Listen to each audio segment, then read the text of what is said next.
Plus d'1,5 million de Français souffrent d'un handicap visuel, environ 3% de la population. Parmi ces personnes, 10 000 jeunes aveugles se rendent tous les jours à l'école pour étudier. Et pour eux, les manuels scolaires doivent être transcrits en braille, ce qui présente certaines contraintes évidemment. Anne Lorjean, Mathieu Cressio et Yann Lassibil sont allés à la rencontre d'une association qui réalise ce travail minutieux. Dans cette classe de CM1, CM2, les écoliers ont troqué stylos et cahiers pour ces appareils appelés Perkins. Des machines permettant d'écrire le braille, car ici, tous les élèves sont malvoyants ou aveugles.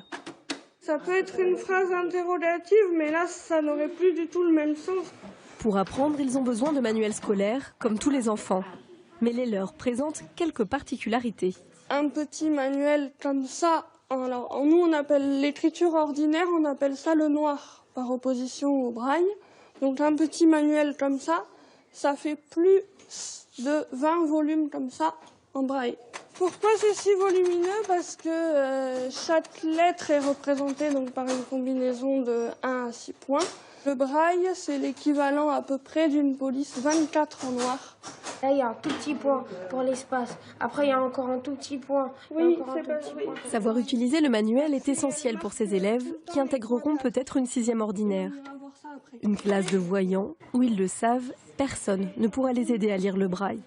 L'année prochaine, comme certains de nous, Flavio notamment, va aller en intégration, et moi aussi peut-être, et faut qu'on soit déjà prêt à utiliser les manuels scolaires.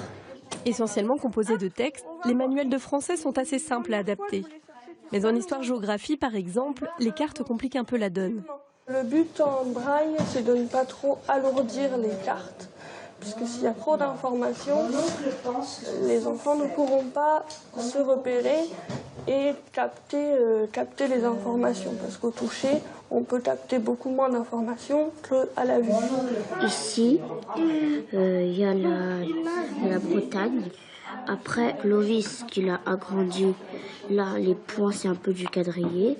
Une des difficultés, là, qui n'est pas forcément facile à imaginer quand on conçoit les cartes, c'est qu'ils ne sentent pas les étoiles, parce qu'elles sont au milieu d'un autre figuré, des petits points, et donc elles sont très difficiles à sentir.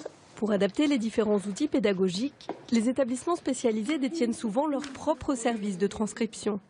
Mais en France, 2/3 des manuels scolaires en braille sont édités à Malakoff, au sud de Paris, dans les locaux de cette association. Alors là, nous sommes sur la machine qui s'appelle une embosseuse. Pourquoi une embosseuse? Parce qu'elle fait des bosses, tout simplement dans un papier assez fort. Et dans cette machine, à l'intérieur, il y a ce qu'on appelle des petits picots qui, en fonction de l'ordre donné, se lèvent ou se baissent pour arriver à atteindre l'alphabet braille. Un travail de longue haleine, car avant d'être édité, tout le contenu du livre doit être retranscrit informatiquement par un bénévole. Pour terminer, de transcrire un bouquin, on va dire de 250 pages, il faut compter entre 5 et 6 mois. Et on n'a jamais trouvé, dans n'importe quel centre de transcription, la possibilité d'aller plus vite. Conséquence, c'est que l'élève aveugle ou déficient visuel ne dispose pas de son bouquin entier à la rentrée. Et les délais s'allongent pour les matières scientifiques, avec leur lot de schémas et de graphiques. Pour les représenter en relief, une des techniques, c'est le thermogonflage.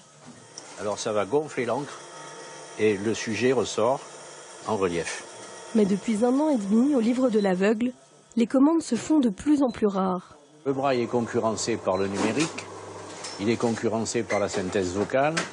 Toutes ces techniques ne remplacent pas, à mon avis, la lecture. Parce que si vous écoutez un livre, c'est formidable, ça peut être très bien. Mais écouter, ce n'est pas lire. Mais lire pour un aveugle revient 10 fois plus cher que pour un voyant.